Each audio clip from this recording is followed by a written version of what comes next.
Hi everybody, it's me, Tim. Today I want to talk about getting jiggy with it, or more specifically, the application of jiggy-oriented procedures to a variety of activities. In particular, today I'm answering a question about single versus multiplayer RPG designs. This question comes from Games by Mark Wolf, who asked, "Here's a question for you, Tim. What are the pros and cons of solo RPGs versus multiplayer RPGs? Is there a difference?" Further discussion point, my answer to the second question is that I would argue a solo RPG, if it amounts to nothing else, is an incomplete design. Let's dive into that. I think it's a real interesting question. I started answering it in the comments and then went, no, I'm going to make a video and explain my answer to Games by Mark Wolf. By the way, don't make fun of how I say wolf. That's how I pronounce wolf. Anyway, I thought I had covered this. I could have sworn I covered this. I actually went and looked to find the video to link in my answer.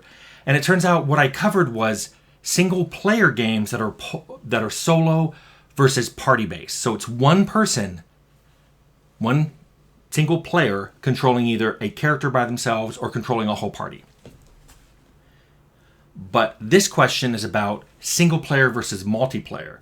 So playing games where there's just one person in the RPG and games where there's lots of people. I would like everybody listening to this to bear in mind, I've only made one RPG that had both single and multiplayer in it, and that was Arcanum.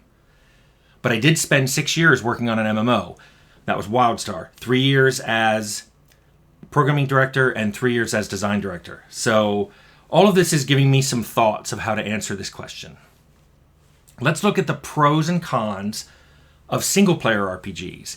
And then, of course, multiplayer RPGs are just these things reversed. So let's look at the pros first. And I've divided that into design, code, art, and testing. All the pros of doing single-player RPGs. Design has by far the most pros because a lot of the other ones are like, oh, because the design's easy, my job is easy. So let's start with design pros of single-player role-playing games. First of all, you can make a story that reacts to just one person. And since story is what you're going to do right after you come up with setting, this is something you're going to be thinking about right away when you're designing your RPG. A lot of single-player games let the player be special or even unique, and you cannot do that in a multiplayer game because you can't have 1,000 chosen ones running around all fulfilling prophecy because there's thousands of them. Then related to the story thing are quest design. Quest design can be so much simpler in single-player role-playing games. You don't have to concern yourself with players at different stages of quest completion. So let's say I come in and I accept a quest. Let's say I even achieve it. I just haven't turned it in yet. And then my buddy shows up and he wants to do the same quest. What is the game supposed to do? We're supposed to recover the magic dagger. I've already got it. Can he just join my group? We can go turn it in and we both get credit? Or does he have to go get his own dagger and then we both turn it in? Or do I have to get rid of my dagger and restart the quest with him and we both recover daggers again? You're going to have to figure this out in a multiplayer game. And I guarantee you, no matter which solution you pick, there are going to be some gamers that don't like that solution. By the way, this opens up a can of worms for all your design. How are you going to handle cases where players quit in the middle of a combat, or in the middle of a quest, or in the middle of a dungeon? I literally had in EverQuest, we decided to go on a big adventure to a dungeon that you had to fight your way through an entire floor. And then there was a key to a door to get into the second floor, and the person who had that key quit before we got there. So everything was a waste because we couldn't move on without the one person who had that key, and he quit. That doesn't happen in single-player games. You don't have to worry about that. If the player quits, the game is shut down. So you don't have to worry about those things. More so, you can have turn-based combat or really long dialogues that are one-on-one between the player and an NPC, or any number of design elements that focus attention of the game on one particular player character. You can't, or shouldn't, or good luck making it fun have those design elements in a multiplayer game, especially an MMO.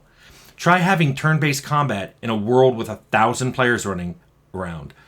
So one person gets into combat and everybody waits. That's why they do instances. Instances temporarily change MMOs into just multiplayer or even solo.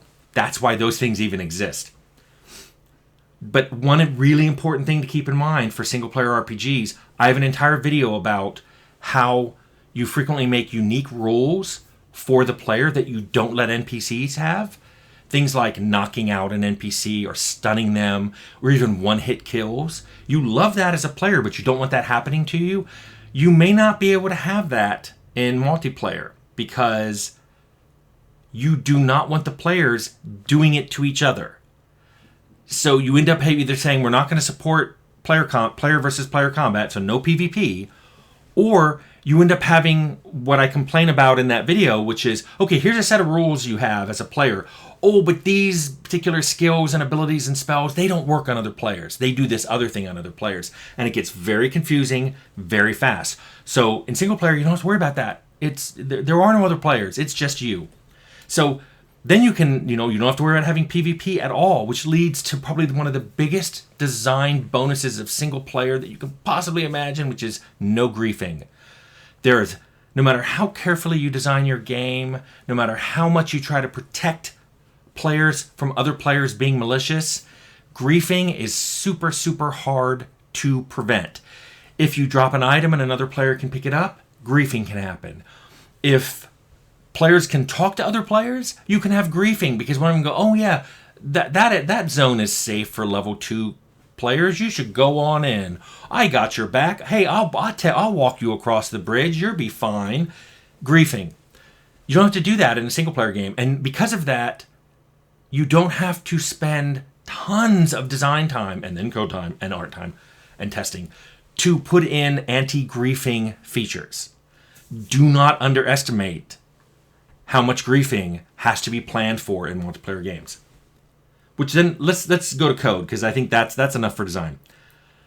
First of all, single-player RPGs have much simpler code overall. I would say single-player RPGs are complicated code-wise, but they're way simpler than multiplayer for all the reasons I just said. Simpler design leads to simpler code. It's that easy. But then beyond that, there's a whole bunch of other things that just pop out as better in code. You can have much simpler AI in single player because it doesn't have to, well, two things. It doesn't have to split focus and priorities and possible combat attacks between multiple players, potentially hundreds of players, because you may want to do a raid. But also, and I talked about this in Arcanum, when you went out in the world map was the entire world. We demand loaded it as you went in. So we had to decide how much CPU cycles, how many ticks per heartbeat for all those creatures that were out there to devote to their AI. That's just much simpler in single player because there's only one person and there's that radius around that one character, or there's one party that tend to stay clustered together. Most single player party games, you can't spread your characters across maps. Multiplayer games, they usually want to do that. They expect to do that. They're at least spread out when you get into open world maps, and then suddenly your poor server is doing a lot more work to keep everything active, to keep everything animated, and just have its AI working. The animation is usually on the client, but having them walk and any combat code is now being activated in droves. We did a heat map once on our world map server, and it was like watching gas spread out in a container. People just spread out on the open world like they're trying to occupy the entire volume. Single player code doesn't need networking code. Networking code is hard. Networking programmers are specialists and hard to find, and you don't need one for single player RPGs. You don't have to worry about instancing dungeons, because even if you let the single player have a party, he doesn't have to you usually don't let him split them up across instances. You don't have to worry about having a server or banks of servers to manage activation of a ton of those AI units or to spread the load of all these players across multiple servers, and then to coordinate data between those and log in between those. All that gone. Don't have to worry about it in single player. I think that's most of the code. Let's talk about art real fast. Art, the big thing I could think of was if you're playing single player, then everything I talked about in my first versus third person video applies, which is you won't need as many PC animations if you're first person. You may not need any at all. And if you're in third person, far reduced detail on animations and textures. Not true for multiplayer, because if you have a lot of players running around, they can see the other players. You're going to have those animations in there. Whether they're picking a lock or opening a door or portcullis or whatever, you're probably going to have animations you wouldn't have needed in single player. This leads to testing, which just... if you ever want to aggravate a QA person, start talking to them about multiplayer test plans.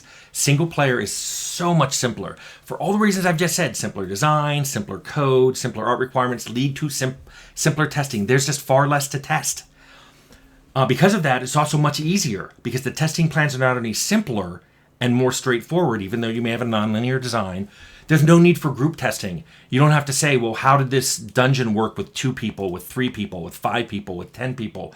There's no need for 1,000 to 2,000 server-wide tests of having everybody log in at once and try to go through the same zones and try to access the same vendor, especially if the vendor's not in an instance. I played an online game once where when you created a character, you had to go talk to an NPC in a non-instanced area.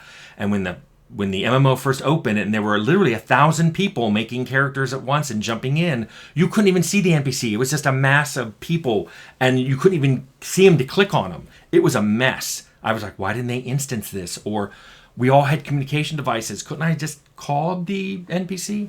But anyway, let's jump in. I've said so many about the pros because and they're usually, hey, you don't have to do this. Let's talk about specific cons with single player. The obvious one is you can't share the experience. You can't play with your friends. Of course not. It's single player. That's a huge con. A lot of people expect that in their games now. They want to play games with their friends. Single player, can't do that. But there's more than that. Your stories, your combat encounters, your puzzles, they're all very limited in scope because you can't do big fights against multiple bosses that need tight coordination between people. Because the best you can do in a single player is either the player's controlling a party and can only divide their attention so quickly, or it's a solo player character and all the fighting is happening with him. And maybe he has some companions, maybe he can control them, maybe he can't. You have to put in everything that's solvable by one person. And if you think, well, you can always do that, especially if you have a solo party. Well, what if you have a puzzle that requires pulling 3 levers simultaneously or hitting a monster simultaneously with fire, frost, and shock? You can't really do that in single player because they have to click on each character and there will be a delay. Even if it's real time with pause, there will be a delay between those things going off. In real time, you can coordinate stuff like that. You can make some really interesting puzzles because of that. You can make puzzles where you pull a lever and then there's a particular amount of time someone has to get in, and just all kinds of cool things you can do, especially if you have multiple of those. The other problem with single players, unless you allow jack of all trade player characters, frequently with no level cap, some content, or content resolution, I should say, will go unseen. They will never see the stealth path here. They will never see the speech path here because they simply couldn't make a character that does all those things. There are people who won't buy single-player games that don't let them see all the content with one character on one playthrough. This also means you may have less replay value in single-player games. In multiplayer games, just playing with other people increases the replay value, much less trying out different classes, jumping on different servers with different rules. So that you get a lot less replay value solo-wise. And then finally, I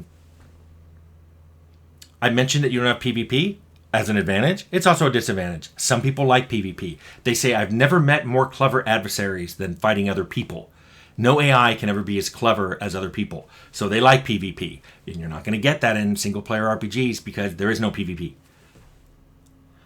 As for the part of the question about single-player being an incomplete design, I said online, I left a comment saying I think that assumes multiplayer encompasses all of the single player stuff.